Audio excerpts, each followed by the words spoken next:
ମା। ଆମେ ଆରମ୍ଭ କରିବା ଚିରନ୍ତନୀ। ଚିରନ୍ତନୀର ପୃଷ୍ଠା 127। ବିଷୟ ବସ୍ତୁ ରହିଛି ମୂଲ୍ୟ ଦିଅ। ମୂଲ୍ୟ ଦିଅ। ତୁମେ ଏପରି ଗୋଟିଏ ପରିବେଶରେ ରହିଛ ଯେଉଁଠି ସତ୍ୟ ପୂର୍ଣ୍ଣ ଭାବରେ ରହିଛି। ତୁମକୁ ସତ୍ୟର ସେ ଜଗତ ସହ ସମ୍ପର୍କିତ କରି ରଖାଯାଇଛି। ତୁମେ ତାହା ଭିତରେ ବାସ କରୁଛ। ତୁମର ପ୍ରତିଟି ନିଶ୍ୱାସରେ ଯେଉଁ ପବନ ଗ୍ରହଣ କରୁଛ ତାହା ସେହି ସତ୍ୟରେ ପରିପୂର୍ଣ୍ଣ ହୋଇ ରହିଛି। ତଥାପି ତୁମ ଭିତରୁ କେତେ ଜଣ ଜାଣ ଯେ ସେହି ସତ୍ୟକୁ କାର୍ଯ୍ୟକାରୀ କଲେ ହେଁ ଯାଇ ସେହି ସତ୍ୟର ମୂଲ୍ୟ ରହିଛି। କେବଳ କଥାରେ କଥାରେ ଚେତନା, ଜ୍ଞାନ, ଆତ୍ମାର ଐକ୍ୟ, ସାର୍ବଜନୀନତା, ଅନନ୍ତ, ସନାତନତା, ପରମ ସତ୍ୟ, ଦିବ୍ୟ ଉପସ୍ଥିତି ଏବଂ ଏହିଭଳି କେତେକ କଥା କହି ଲାଭ କଣ? ଯଦି ତୁମେ ସେଗୁଡ଼ିକୁ ନେଇ ନ ବଞ୍ଚୁଛ ଏବଂ ନିଜ ଭିତରେ ସେଗୁଡ଼ିକୁ ନେଇ ଉପଲବ୍ଧି ନ କରୁଛ, ତେବେ ତୁମ ପାଇଁ ସେଗୁଡ଼ିକର କିଛି ଅର୍ଥ ନାହିଁ। ତୁମେ ଜାଣିବା ଉଚିତ ଯେ ଏହି ସବୁକୁ ଉପଲବ୍ଧି କରିବା ପାଇଁ ତୁମକୁ ଖୁବ୍ ଅଧ୍ୟବସାୟ କରିବାକୁ ହେବ।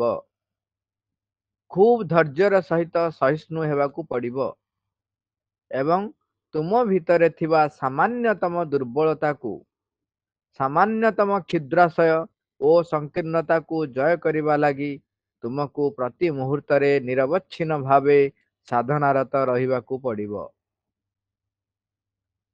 ତଥାପି ତୁମେ ବୟସର ସୀମା ପାର ହୋଇଯାଇନାହଁ। ତୁମକୁ ଠିକ୍ ଭାବରେ ଏହି କଥାଟି ଶିକ୍ଷା କରିବାକୁ ହେବ ଯେ ଲକ୍ଷ୍ୟସ୍ଥଳରେ ପହଞ୍ଚିବା ଲାଗି ତୁମକୁ ଆହୁରି ବହୁତ ମୂଲ୍ୟ ଦେବାକୁ ପଡ଼ିବ। ପରମ ସତ୍ୟକୁ ଜାଣିବା ଲାଗି ତୁମର ଦୈନନ୍ଦିନ ଜୀବନରେ ସେଗୁଡ଼ିକୁ ବାରମ୍ବାର ଅଭ୍ୟାସ କରିବାକୁ ପଡ଼ିବ। ମୂଲ୍ୟ ଦିଅ। ମା ଲେଖୁଛନ୍ତି, ତୁମେ ଏପରି ଗୋଟିଏ ପରିବେଶରେ ରହିଛ ଯେଉଁଠି ସତ୍ୟ ପୂର୍ଣ୍ଣ ଭାବରେ ରହିଛି। ତୁମକୁ ସତ୍ୟର ସେହି ଜଗତ ସହିତ ସମ୍ପର୍କିତ କରି ରଖାଯାଇଛି। ତୁମେ ତାହା ଭିତରେ ବାସ କରୁଛ। ତୁମର ପ୍ରତିଟି ନିଶ୍ୱାସରେ ଯେଉଁ ପବନ ଗ୍ରହଣ କରୁଛ ତାହା ସେହି ସତ୍ୟରେ ପରିପୂର୍ଣ୍ଣ ହୋଇ ରହିଛି। ତଥାପି ତୁମ ଭିତରୁ କେତେ ଜଣ ଜାଣ ଯେ ସେହି ସତ୍ୟକୁ କାର୍ଯ୍ୟକାରୀ କଲେ ହିଁ ଯାଇ ସେହି ସତ୍ୟର ମୂଲ୍ୟ ରହିଛି। ମା ଏଇ ଯୋଉ କଥାଟି କହିଛନ୍ତି, କାହାକୁ କହିଛନ୍ତି ଆମେ ତ ଜାଣିନାହାନ୍ତି। ଦି ପ୍ରକାରରେ ଆମେ କଥା ହେଇପାରିବା। ଗୋଟେ ହଉଛି ନିଶ୍ଚୟ ଯଦି ଆଶ୍ରମରେ ଯିଏ ରହିଛି ମାଙ୍କ ପାଖରେ, ପ୍ରଭୁଙ୍କ ପାଖରେ, ପଣ୍ଡିଚେରୀ ଆଶ୍ରମରେ କିମ୍ବା ଯେକୌଣସି ଜାଗାରେ ଯୋଉଠି ଦେହାଂଶ ରହିଛନ୍ତି। ଆପଣମାନେ ଜାଣିଛନ୍ତି ଆମର ବିଜ୍ଞାନ ବି କହୁଛି ପ୍ରତ୍ୟେକ କୋଷରେ ଆମର DNA ରହିଛି। ଆମର ଯେତକ ସାମର୍ଥ୍ୟ ଗୋଟିଏ କୋଷରେ ସବୁତକ ସାମର୍ଥ୍ୟ ସେଇ ସାମର୍ଥ୍ୟ ରହିଛି। ତେଣୁ ଆମର ଦେହର ଯେକୌଣସି ଅଂଶ ଯୋଉଠି ରହିଲେ ମଧ୍ୟ ତାହା ଆମକୁ ହିଁ କ୍ୟାରି କରି ଚାଲିଥାଏ। ଆପଣମାନେ ଜାଣିଥିବେ ଆଉ ଗୋଟେ କଥା, ଯୋଉମାନେ ଗୁଣି ଗାରେଡି କରନ୍ତି ସେମାନେ ଆମର ଯୋଉ କହନ୍ତି ସେଥିପାଇଁ ଚୁଟି ନଖ କୋଉଠି ଏଣେ ତେଣେ ପକେଇବ ନାହିଁ, କାହିଁକିନା ବହୁତ ପୂର୍ବରୁ ଏଇ ତନ୍ତ୍ର ସାଧନାରେ ଅନେକ ଏହାକୁ ନେଇ ବ୍ୟବହାର କରନ୍ତି ଏବଂ ଜଣକୁ କବଳିତ କରିବା ପାଇଁ, ବଶୀଭୂତ କରିବା ପାଇଁ, ହଇରାଣ କରିବା ପାଇଁ ହଉ, ତାକୁ ସେଇ ଯୋଉ ଟିକେ ନାଖରୁ କିଛି ବି ଅଂଶ ଶରୀରର ଯଦି ସେ ପାଇଗଲେ ତେବେ ସେ ତାକୁ ଅଭିମନ୍ତ୍ରିତ କରି ପୂର୍ଣ୍ଣ ଭାବରେ କୌଣସି ଜାଗାରେ ତମେ ଥାଅ ନା କାହିଁକି ସେ ଏଉଠୁ ଥାଇ ତୁମକୁ ତୁମ ଉପରେ ପ୍ରଭାବ ପକେଇ ପାରିବେ। ମୋଟ ଉପରେ କଥା ହଉଛି ଆମ ଶରୀରର ଯେକୌଣସି ଅଂଶ ଆମ ଚେତନାର ଆମେ ଯୋଉ ସ୍ଥିତିରେ ରହିଛନ୍ତି ତାକୁ କ୍ୟାରି କରି ଚାଲୁଛି। ଯେତେବେଳେ ପ୍ରଭୁଙ୍କର ଦେହାଂଶ ଯୋଉ ଜାଗାରେ ବି ରହିଛି ସେ ମଧ୍ୟ ପ୍ରଭୁଙ୍କର ସେଇ ଉଚ୍ଚତର ଚେତନାକୁ ଧାରଣ କରି ରହିଛି। ତେଣୁ ଯୋଉ ଜାଗାରେ ବି ଦେହାଂଶ ରହିଛନ୍ତି, ପଣ୍ଡିଚେରୀ ଆଶ୍ରମ ହଉ, ତା ଚତୁଃପାର୍ଶ୍ୱରେ ଯୋଉ ପରିବେଶଟି ରହିଛି ତାହା ସତ୍ୟରେ ପରିପୂର୍ଣ୍ଣ ରହିଛି। ତେଣୁ ମା ଲେଖୁଛନ୍ତି, ତୁମେ ଯୋଉ ପରିବେଶରେ ରହିଛ ସେଇଠି ସତ୍ୟ ପୂର୍ଣ୍ଣ ଭାବରେ ରହିଛି। ସତ୍ୟର ସେଇ ଜଗତ ସହିତ ତୁମକୁ ସମ୍ପର୍କିତ କରି ରଖାଯାଇଛି। ତୁମେ ତାହା ଭିତରେ ବାସ କରୁଛ। ତୁମର ପ୍ରତିଟି ନିଶ୍ୱାସ ପ୍ରଶ୍ୱାସରେ ତମେ ଯୋଉ ପବନ ଗ୍ରହଣ କରୁଛ ସେଥିରେ ବି ସତ୍ୟ ପରିପୂର୍ଣ୍ଣ ହେଇ ରହିଛି। ଆଉ ଗୋଟିଏ ଦୃଷ୍ଟିକୋଣରେ ଆମେ ଦେଖିବା ବର୍ତ୍ତମାନ ଅତିମାନସ ଶକ୍ତି ପୃଥିବୀର ବାତାବରଣରେ ପ୍ରବେଶ କରାଇ ଦେଇ ମା ଯାଇଛନ୍ତି। ତେଣୁ ପୃଥିବୀର ବାତାବରଣ ଭିତରେ ଅତିମାନ ଶକ୍ତି ବର୍ତ୍ତମାନ ପୂର୍ଣ୍ଣ ଭାବରେ କାର୍ଯ୍ୟ କରୁଛି। ଯଦି ସେଇ ଦୃଷ୍ଟିକୋଣରୁ ବି ଆପଣ ମାନେ ଦେଖିବେ, ଆମମାନେ ସମସ୍ତେ ସତ୍ୟର ବା ସେଇ ଅତିମାନସ ଚେତନାର ପବନ ଆମେ ପାଉଛନ୍ତି, ବା ଆମ ନାକ ବାଟେ ବି ଯୋଉ ପ୍ରଶ୍ୱାସ ଯାଉଛି ସିଏ ସେ ଅତିମାନସ ଚେତନାକୁ ଗ୍ରହଣ କରିଛି। ତେଣୁ ଆମେ ସତ୍ୟର ପରିବେଶରେ ପୂର୍ଣ୍ଣ ଭାବରେ ରହିଛନ୍ତି। ବର୍ତ୍ତମାନ ଯିଏ ଯୋଉଠି ବି ରହିଛି, କାରଣ ଯେହେତୁ ଅଧିମାନସ ଶକ୍ତି ପୃଥିବୀର ବାୟୁମଣ୍ଡଳର କୋଣେ କୋଣେ ରହିଗଲାଣି, ତେଣୁ ବାତାବରଣ ଭିତରେ ଯେହେତୁ ରହିଛି, ତେଣୁ ଯିଏ ଯୋଉଠି ଅଛି ଯୋଉ ଜାଗାରେ ବି ଅଛି ସିଏ ଅତିମାନସ ଶକ୍ତିର ଯେମିତି କୁହାଯାଏ ତା ଚତୁଃପାର୍ଶ୍ୱର ପରିବେଷ୍ଟନୀ ଭିତରେ ସେ ରହିଛି। ତେଣୁ ମା ସେଥିପାଇଁ ଗୁରୁ କହୁଛନ୍ତି, ତଥାପି ତୁମ ଭିତରୁ କେତେ ଜଣ ଜାଣ ଯେ, ଯୋଉ କଥାଟା ଗୁରୁତ୍ୱପୂର୍ଣ୍ଣ କଥାଟି ସେଟା ହଉଛି, ତମେ କେତେ ଜଣ ଜାଣିଛ ତମେ ସତ୍ୟ ଭିତରେ ବାସ କରୁଥିଲେ ମଧ୍ୟ ସତ୍ୟକୁ କାର୍ଯ୍ୟକାରୀ କଲେ ହିଁ ଯାଇ ସେଇ ସତ୍ୟର ମୂଲ୍ୟ ରହିଛି। କଥାରେ କୁହାଯାଏ, ମୋ ପାଖରେ ଏଟିଏମ କାର୍ଡ 10-12ଟା ରହିଛି। ୟୁପିଆଇ ବର୍ତ୍ତମାନ ହେଇଗଲାଣି, ୟୁପିଆଇ କୋଡ ବି ଅଛି। ମୋ ବ୍ୟାଙ୍କରେ ଅନେକ ଗୁଡାଏ ପଇସା ବି ଅଛି, କିନ୍ତୁ ମୁଁ ପଇସା ଖର୍ଚ୍ଚ କରି ବା ଟଙ୍କା ଖର୍ଚ୍ଚ କରି ମୋର ଆବଶ୍ୟକତା ପାଇଁ ଖାଦ୍ୟ ବି ଆଣୁନାହିଁ, ଗ୍ରହଣ କରୁନାହିଁ, ପୋଷାକ ଗ୍ରହଣ କରୁନାହିଁ, ମୁଁ ପଇସା ଖର୍ଚ୍ଚ କରୁନାହିଁ।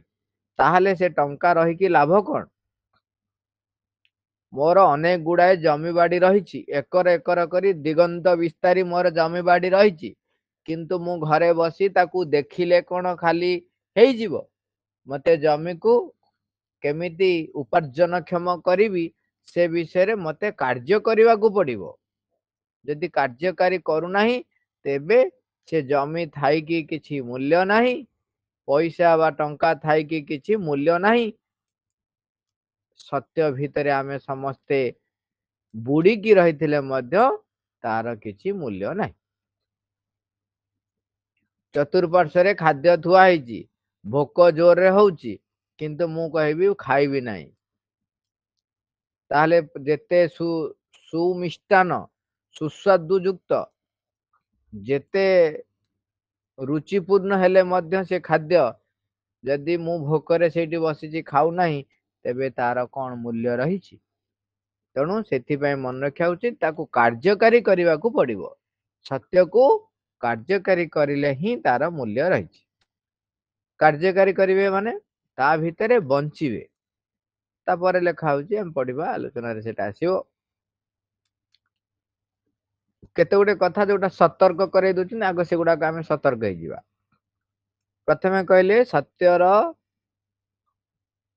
ଆବେଷ୍ଟନୀ ମଧ୍ୟରେ ଆମେ ରହିଛନ୍ତି, କିନ୍ତୁ ଜାଣି ରଖିବା ଉଚିତ ସତ୍ୟକୁ କାର୍ଯ୍ୟକାରୀ ନ କଲେ ସେ ସତ୍ୟର ମୂଲ୍ୟ କିଛି ରହିବ ନାହିଁ।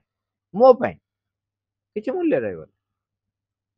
ତାପରେ ଆଉ ଗୋଟେ କଥା କହୁଛନ୍ତି, କେବଳ କଥାରେ କଥାରେ ଚେତନା, ଜ୍ଞାନ, ଆତ୍ମାର ଐକ୍ୟ, ସାର୍ବଜନୀନତା, ଅନନ୍ତ ସନାତନତା, ପରମ ସତ୍ୟ, ଦିବ୍ୟ ଉପସ୍ଥିତି ଏବଂ ... ମାନେ ଏଇଭଳିଆ ଯେତେ ଯେତେ ବଡ ବଡ ଶବ୍ଦ ସବୁ ରହିଛି, ତାକୁ ଆମେ ଶୁଣି ଦେଇଛନ୍ତି କିମ୍ବା ପଢି ଦେଇଛନ୍ତି। ସେଇ ଶବ୍ଦ ଗୁଡାକ ଖାଲି କହିଲେ କଥାରେ କଥାରେ, ମାନେ ଲେଖୁଛନ୍ତି ଏଭଳି କେତେକ କଥା କହି ଲାଭ କଣ? ବିରାଟ ବିରାଟ ଶବ୍ଦ ଉଚ୍ଚାରଣ କରି ସେ ଶବ୍ଦକୁ ଯଦି ଆମେ କାର୍ଯ୍ୟରେ ପରିଣତ କରୁନାହାନ୍ତି, ସେ ଶବ୍ଦ ଅନୁସାରେ ଯଦି ନିଜେ ବଞ୍ଚିବାକୁ ଚେଷ୍ଟା କରୁନାହାନ୍ତି, ତାହେଲେ ସେ ଶବ୍ଦକୁ ଉଚ୍ଚାରଣ କରି ଲାଭ କଣ? ମା ଲେଖୁଛନ୍ତି, ଏଇଟା ମୁଁ କହୁନାହିଁ, ମା କହୁଛନ୍ତି କଥାରେ କଥାରେ ଚେତନା, ଜ୍ଞାନ, ଆତ୍ମାର ଐକ୍ୟ, ସାର୍ବଜନୀନତା, ଅନନ୍ତ ସନାତନତା, ପରମ ସତ୍ୟ, ଦିବ୍ୟ ଉପସ୍ଥିତି, ଦିବ୍ୟ ଆଲୋକ, ଅତିମାନସ ଶକ୍ତି, ଏଇଭଳିଆ ଯଦି ଖାଲି ବ୍ୟବହାର କରିବେ ଶବ୍ଦ କଥାରେ କଥାରେ, କହିକି ଲାଭ କଣ? ମା ସଚେତନ କରିଦଉଛନ୍ତି। କାହିଁକି ନା ଖାଲି କହିଦେଲେ ତୁମ ଭିତରେ ସେ ଶକ୍ତି କାର୍ଯ୍ୟ କରିବ ନାହିଁ, କିମ୍ବା ତୁମର ରୂପାନ୍ତର କଥା ଛାଡ଼, ଶରୀରର, ମନର, ପ୍ରାଣର କୌଣସି ଅଂଶରେ ତାର ପ୍ରଭାବ କାର୍ଯ୍ୟକାରୀ ହବା ପାଇଁ ବା ତୁମେ ତା ଦ୍ୱାରା ପ୍ରଭାବିତ ହବା ପାଇଁ ଯଦି ନିଜେ ପ୍ରସ୍ତୁତ ହେଇନାହ, ତାହେଲେ କିଛି ଲାଭ ନାହିଁ। ଏବେ ଆସିଗଲା, କହୁଛନ୍ତି ଯଦି ତୁମେ ସେଗୁଡ଼ିକୁ ନେଇ ନ ବଞ୍ଚୁଛ ଏବଂ ନିଜ ଭିତରେ ସେଗୁଡ଼ିକୁ ନେଇ ଉପଲବ୍ଧି ନ କରୁଛ, ତେବେ ତୁମ ପାଇଁ ସେଗୁଡ଼ିକର କିଛି ଅର୍ଥ ନାହିଁ। ତୁମ ପାଇଁ ତାର ଅର୍ଥ ନାହିଁ, ଯିଏ ବ୍ୟବହାର କରିବ ତା ପାଇଁ ଅର୍ଥ ଅଛି। ଯିଏ ତାକୁ ନେଇ ବଞ୍ଚିବ ସେ ତାର ମୂଲ୍ୟ ଜାଣିବ। ଯୋଉ ପରମ ସତ୍ୟ, ଯୋଉ ପରମ ଚେତନା ପ୍ରହ୍ଲାଦ ଅନୁଭବ କରୁଥିଲେ, ତାକୁ ନେଇ ବଞ୍ଚୁଥିଲେ, ତେଣୁ ହିରଣ୍ୟକଶିପୁର ଭଉଣୀ ହୋଲିକା ବର ପାଇଥିଲେ, ନିଆଁ ଦହନ କରିପାରିବ ନାହିଁ ତାଙ୍କୁ। ତେଣୁ ସିଏ ଚେଷ୍ଟା କଲେ ପ୍ରହ୍ଲାଦଙ୍କୁ କୋଳରେ ବସେଇ ନିଆଁ ତାଙ୍କ ଚତୁଃପାର୍ଶ୍ୱରେ ଲଗେଇଦେଲେ। ବର୍ତ୍ତମାନ କଣ ହେଲା? ବର ପ୍ରାପ୍ତ ହେଇକି ସିଏ ଭାବିଲେ, ଯେ କହନ୍ତିନି ଗର୍ବରେ ମତ୍ତ ହେଇ ସିଏ ଭାବିଲେ, ନିଆଁ, ମୁଁ ତ ବର ପାଇଛି, ନିଆଁ ମତେ ଦହନ କରିପାରିବ ନାହିଁ। ତେଣୁ ପ୍ରହ୍ଲାଦ ତ ସାମାନ୍ୟ ମଣିଷ, ଅନ୍ୟାନ୍ୟ ଶରୀର ତାର ଭଳି ଅନ୍ୟାନ୍ୟ ଲୋକଙ୍କ ଭଳି ତା ଶରୀର ମଧ୍ୟ ଏଇ ହାଡ଼ ମାଂସରେ ତିଆରି ହେଇଛି। ତେଣୁ ସିଏ ଜଳିଯିବ, ପାଉଁଶ ହେଇଯିବ, ମୁଁ ରହିଯିବି। ହେଲା କଣ? ନିଆଁ ଜଳା ହେଲା। ସିଏ ଯୋଉ ବସିଲେ କାଠ ଉପରେ, ଚାରିଆଡେ ନିଆଁ ଲଗେଇ ଦିଆଗଲା। ନିଆଁ ହୁତୁ ହୁତୁ ହେଇ ଜଳିଲା। ତା ଭିତରେ ହୋଲିକାର ଦହନ ହେଇଗଲା, ଦଗ୍ଧୀଭୂତ ହେଇଗଲେ। ସେ ପ୍ରହ୍ଲାଦ ସେମିତି ବସିକି ଜପ କରୁଛନ୍ତି, ହରିଙ୍କୁ ଆହ୍ୱାନ କରୁଛନ୍ତି। ଯେତେବେଳେ ହରିଙ୍କୁ ନେଇକି ଇଏ ବଞ୍ଚିଛି, ପ୍ରହ୍ଲାଦ ବଞ୍ଚିଛନ୍ତି, ହରିଙ୍କୁ ନେଇ ବଞ୍ଚୁଛନ୍ତି, ଚତୁର୍ଦିଗରେ ହରିଙ୍କୁ ଉପଲବ୍ଧି କରିଛନ୍ତି, ତେଣୁ ତାଙ୍କ ପାଇଁ ଭଗବାନଙ୍କର ଉପସ୍ଥିତିର ମୂଲ୍ୟ ରହିଥିଲା। ଚତୁଃପାର୍ଶ୍ୱରେ ଭଗବାନ ରହିଛନ୍ତି, ସମସ୍ତଙ୍କ ପାଇଁ ରହିଛନ୍ତି, କିନ୍ତୁ ସିଏ ବଞ୍ଚୁଥିଲେ, ତେଣୁ ତାଙ୍କ ପାଇଁ ଅର୍ଥ ରହିଲା। ନିଆଁ ମଧ୍ୟ ତାଙ୍କର କିଛି କରିପାରିଲା ନାହିଁ। ହୋଲିକା ଭୁଲି ଯାଇଥିଲା, ତାକୁ ବର ଦିଆ ହେଲା ବେଳେ ଗୋଟେ ସତର୍କ କରେଇ ଦିଆଯାଇଥିଲା। ସେ ସତର୍କ ରହୁଛି, ଯଦି ତୁମର କୌଣସି କାର୍ଯ୍ୟ ଅନ୍ୟର କ୍ଷତି ସାଧନ ପାଇଁ ହୁଏ, ତାହେଲେ ଇଏ ବରଟି କାର୍ଯ୍ୟକାରୀ ହବ ନାହିଁ। ଆଉ ସେଇ ସତର୍କତାକୁ ସିଏ ଭୁଲି ଯାଇଥିଲେ, କିନ୍ତୁ ଅନେକ ଲୋକ ସେଥିପାଇଁ ଦୋଷ ଦିଅନ୍ତି। କଣ ନା, ଭଗବାନ ହଉଛନ୍ତି କପଟି, କପଟ କରିଲେ। ବର ତ ଦେଇଥିଲେ, ପୁଣି ଜଳିଲେ କେମିତି? ବର ଦେଲା ବେଳେ ତା ସହିତ ସତର୍କତା ବି ଦିଆଯାଇଥିଲା।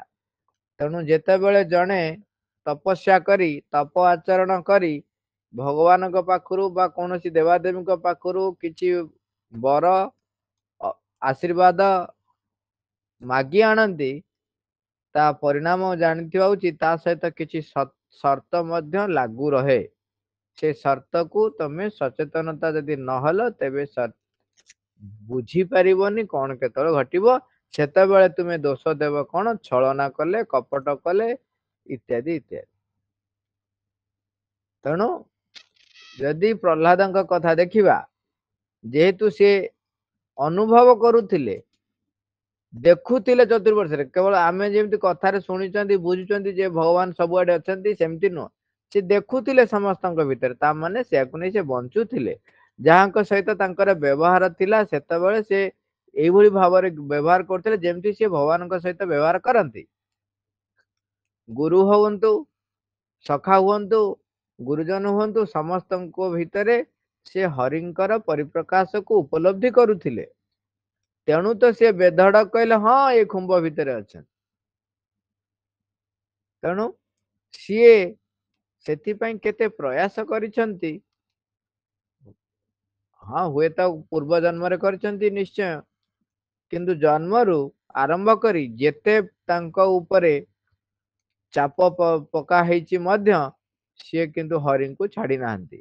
ତେଣୁ ମା ଲେଖୁଛନ୍ତି ମନେ ରଖିବା, ତୁମେ ଜାଣିବା ଉଚିତ ଯେ ଏଇ ସବୁକୁ ଉପଲବ୍ଧି କରିବା ପାଇଁ ତୁମକୁ ଖୁବ ଅଧ୍ୟବସାୟ କରିବାକୁ ହବ।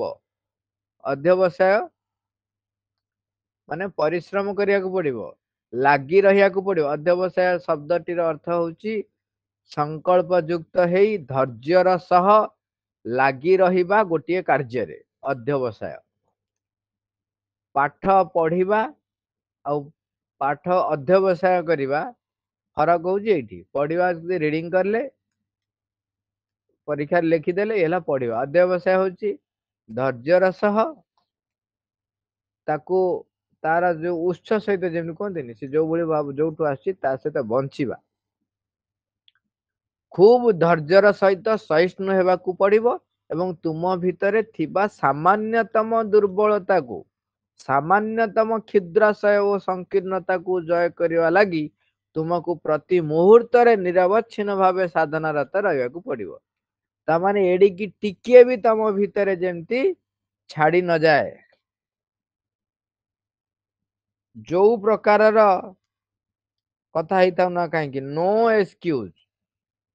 ତାମାନେ ମତେ କୋଉଠି ଦେଖିବାକୁ ପଡିବ, ସବୁ ଜାଗାରେ,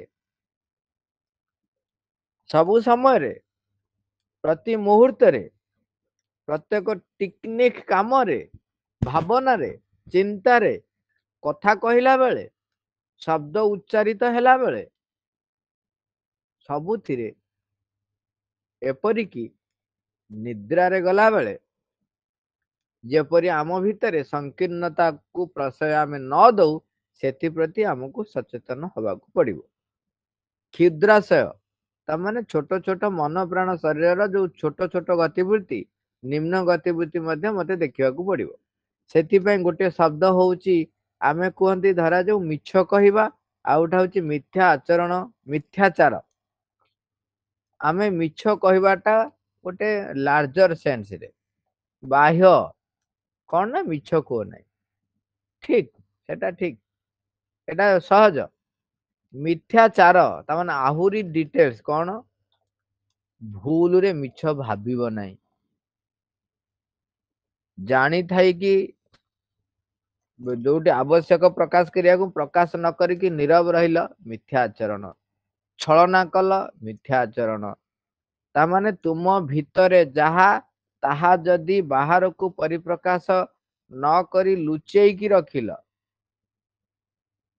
ତାହେଲେ ମିଥ୍ୟାଚାର। ତା ଅର୍ଥ କଣ, ଯେତେବେଳେ ରାଗ ଆସିଲା ମୁଁ ସାଙ୍ଗେ ସାଙ୍ଗେ ଅନ୍ୟ ଉପରେ ରାଗିଯିବି, ସେଟା କୁହାଯାଏ ନିୟନ୍ତ୍ରଣ। ମୋ ଭିତରେ ରାଗ ଆସିଲା, ପ୍ରତିକ୍ରିୟା ଆସିଲା, କିନ୍ତୁ ମୁଁ ତାକୁ ନିୟନ୍ତ୍ରଣ କଲି, ବାହାରକୁ ପରିପ୍ରକାଶ କରିବାକୁ ଦେଲି ନାହିଁ। ଭୁଲରେ ବ୍ୟବହାର କରିବେନି। ଆପଣ ତ କହିଥିଲେ ଯଦି ଭିତରେ ରଖିଲ ବାହାରକୁ ତା ପରିପ୍ରକାଶ ନ କଲ ତାହେଲେ ମିଥ୍ୟାଚାର। ନାଇଁ, କଥାଟି ଏଠି ହଉଛି ନିୟନ୍ତ୍ରଣ।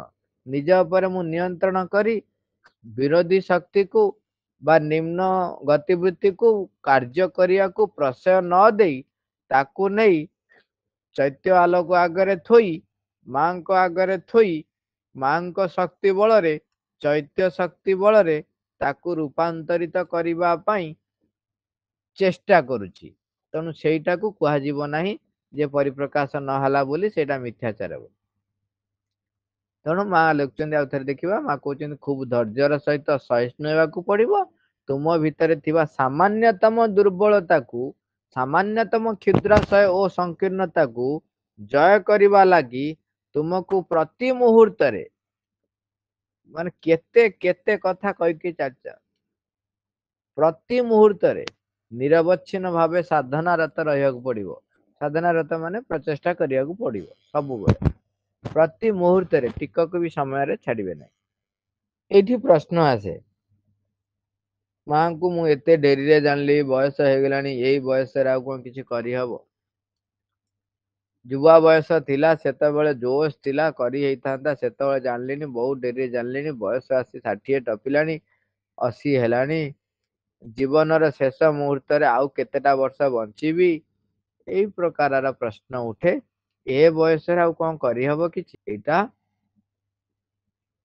ଭୁଲ ଧାରଣା ସେଇଥିପାଇଁ ମାଙ୍କର ସେ କଥାଟିକୁ ଆଉଥରେ ମନେ ପକେଇବା ମା କହିଲେ ମୁଁ 80 ବର୍ଷର ଯୁବକ ଦେଖିଛି ଏବଂ 20 ବର୍ଷର ବୃଦ୍ଧ ଦେଖିଛି ତାମାନେ ଯାହାର ବୟସ 20 କିନ୍ତୁ ସେ ସାଧନାରତ ରହିବା ପାଇଁ ପ୍ରଚେଷ୍ଟାରତ ନାହିଁ ବା ସାଧନାରତ ନାହିଁ ନୂତନ ଶକ୍ତିକୁ ନିଜ ଭିତରେ କାର୍ଯ୍ୟ କରିବା ପାଇଁ ତା ଭିତରେ ସଂକଳ୍ପ ଶକ୍ତି ନାହିଁ ସେ ଯେମିତି ବଞ୍ଚିଛି ସେଇଥିରେ ସନ୍ତୁଷ୍ଟ ସେଇ ନିମ୍ନ ଗତିବିଧିରେ ସେ ସନ୍ତୁଷ୍ଟ ତେବେ ସିଏ ହଉଛି ବୃଦ୍ଧ କାହିଁକି ନା ନିଜକୁ ପରିବର୍ତ୍ତନ କରିବା ନିଜକୁ ନିଜ ଉପରେ ନିଜର ନିୟନ୍ତ୍ରଣ ହାସଲ କରିବା ପାଇଁ ସିଏ ପ୍ରଚେଷ୍ଟାରତ ନାହିଁ ତେଣୁ ସିଏ ବୃଦ୍ଧ 80 ବର୍ଷ ହେଲେ ମଧ୍ୟ ଯିଏ ଏବେ ବି ଚେଷ୍ଟା କରୁଛି ସିଏ କିପରି ପରମ ସତ୍ୟଙ୍କୁ ପରମ ଚେତନାକୁ ପରମ ଜ୍ୟୋତିକୁ ପ୍ରକାଶ କରିପାରିବ ତାଙ୍କର କେମିତି ଯନ୍ତ୍ର ହେଇପାରିବ ଅଳ୍ପ ଟିକେ ହଉ ମଧ୍ୟ ସିଏ ଚେଷ୍ଟା କରୁଛନ୍ତି ତେବେ ସିଏ ହଉଛନ୍ତି ଯୁବକ ଯୁବକ ଏଇ ସେନ୍ସରେ କୁହାଉଛି ଯିଏ ୟଙ୍ଗ ଯୋଉ ଆମେ କହନ୍ତି କଣ ଯାହା ଭିତରେ ଏନର୍ଜି ଭରି ରହିଛି ଧ କହିଲେ ମାଡି ବସିବ କଥାରେ କୁହନ୍ତି ଏନର୍ଜି ଭରି ରହିଛି ସିଏ ହଉଛି ଯୁବକ ବୋଲି ତେଣୁ ମା ଏଠି ସତର୍କ କରିଦଉଛନ୍ତି ତା ସହିତ ଆଶ୍ୱାସନା ବି ଦଉଛନ୍ତି ଦିଟା ଯାକ କଥା ହେଲା ପ୍ରଥମେ ସତର୍କ କରିଦେଲେ କଣ କଣ ସବୁ ଆମେ କରୁଛନ୍ତି କେମିତି ସେଥିରୁ କୋଉ ସ୍ଥିତିରେ ଆମେ ଅଛନ୍ତି ତାପରେ କହୁଛନ୍ତି ତୁମେ ଡରିବାର ନାହିଁ ଯୋଉ ବୟସରେ ପହଞ୍ଚିଛ ସେଇ ବୟସର ସୀମା ତମେ ଭାବନି ସରିଗଲା ବୋଲି ସେ ବୟସରେ ମଧ୍ୟ ତୁମେ କରିପାରିବ ମା ସେଥିପାଇଁ ତଥାପି ତୁମେ ବୟସର ସୀମା ପାର ହୋଇଯାଇ ନାହ କାଇଁ ବ୍ୟସ୍ତ ହଉଛ ଏବେ ଏବେ ହେଇଗଲାଣି ନା ଏବେ ଜାଣିଲ ନା ଏବେ ଚେଷ୍ଟା କର ଏଇ କ୍ଷଣି ଚେଷ୍ଟା କର ପ୍ରଚେଷ୍ଟା କର ସଂକଳ୍ପ କର ତୁମକୁ ଠିକ ଭାବରେ ଏଇ କଥାଟି ଶିକ୍ଷା କରିବାକୁ ହେବ ଯେ କଣ ନା ଲକ୍ଷ୍ୟ ସ୍ଥଳରେ ପହଞ୍ଚିବା ଲାଗି ତୁମକୁ ଆହୁରି ବହୁତ ମୂଲ୍ୟ ଦେବାକୁ ପଡିବ କହୁଛନ୍ତି ଏବେ ମନେ ରଖ ବୁଝ ଏବେ ବି ଚାହିଁଲେ କରିପାରିବ ଲକ୍ଷ୍ୟସ୍ଥଳୀରେ ପହଞ୍ଚିବା ପର୍ଯ୍ୟନ୍ତ ଛାଡିଯିବ ନାହିଁ ଯାହା ବି ମୂଲ୍ୟ ଦେବାକୁ ପଡୁଛି ପଡୁ ଯାହା ବି ମୂଲ୍ୟ ଦେବାକୁ ପଡେ ଆମର ଯଦି ଅର୍ଥ ରହିଛି ଆମର ଯଦି ପ୍ରତିପତ୍ତି ରହିଛି କ୍ଷମତା ରହିଛି ଲୋକ ମତେ ଭଲ କୁହନ୍ତି ଇତ୍ୟାଦି ଇତ୍ୟାଦି ଇତ୍ୟାଦି dot dot dot dot dot ଯୋଉଥିରେ ଅହଂ ପରିପୁଷ୍ଟ ହେଇଛି ସେଗୁଡିକୁ ସବୁ ମତେ ମୂଲ୍ୟ ଦେବାକୁ ପଡିବ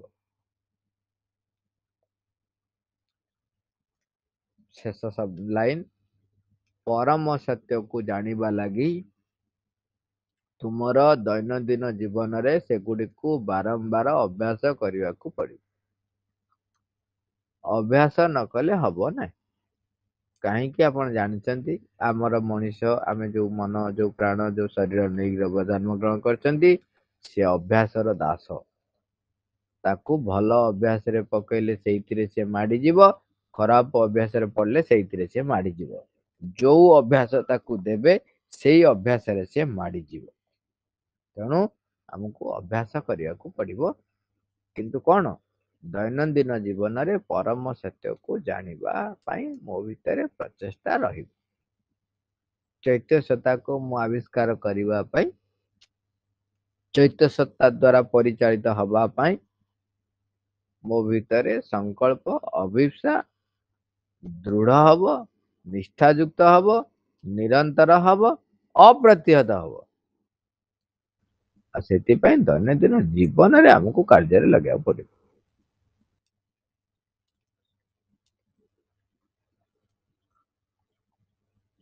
ମା ଗୋଟେ ଘଟଣା ମାଙ୍କ ସହିତ ଥରେ ଘଟିଥିଲା ମା କେମିତି ଅତି ଟିକନିକ କଥାକୁ ମଧ୍ୟ ମାର୍କ କର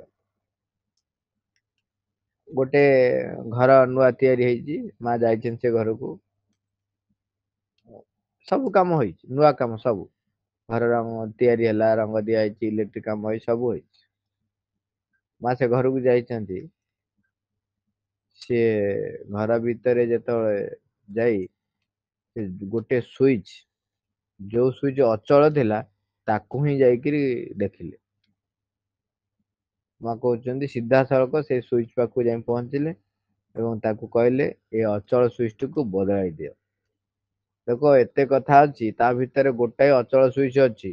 ସେ ତ ଯାଇଥିଲେ ନୂଆ ଘର ଯେମିତି କହନ୍ତିନି ପ୍ରତିଷ୍ଠା କରିବା ପାଇଁ ଗୃହ ପ୍ରବେଶ କଲେ, ମାଙ୍କର ପାଦ ପଡିଗଲା, ମାଙ୍କର ଚେତନା, ମାଙ୍କର ଶକ୍ତି ସେ ଗୃହରେ ପ୍ରବେଶ କଲା, ମାଙ୍କର ଚେତନାରେ ବର୍ତ୍ତମାନ ମାଙ୍କ ଉପସ୍ଥିତିରେ ଘରଟି କହନ୍ତି ପ୍ଲାବିତ ହେଇଗଲା। ତା ଭିତରେ ସୁଇଚଟା ଯୋଉଟା ଅଚଳ ଅଛି ସେ ପରେ ବଦଳେଇ ଦେବେନି, କିନ୍ତୁ ମା ତାକୁ ବି ଜାଣିଦେଲେ। ସୁଇଚ ଟା ଲାଗିଛି କିନ୍ତୁ ସେଟା ଅଚଳ ବୋଲି କଣ ବାହାରୁ ଜଣେ ଦେଖିକି ଜାଣିଦବ? ମା ସିଧାସଳଖ ଗଲେ ସେଇ ସୁଇଚ ଟାକୁ କହିଲେ ଏଇ ସୁଇଚ ଟି ଅଚଳ ଅଛି ତାକୁ ବଦଳେଇ ଦବ।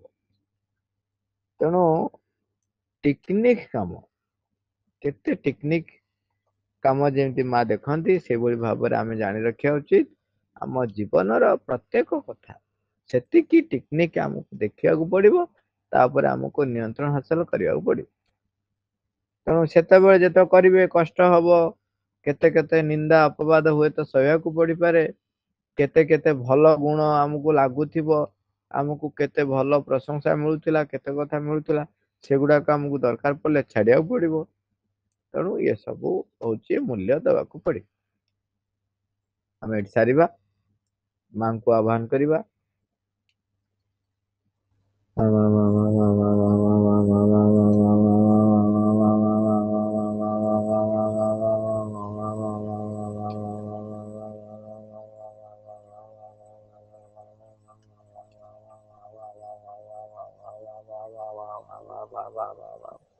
Wow. Thank you, all.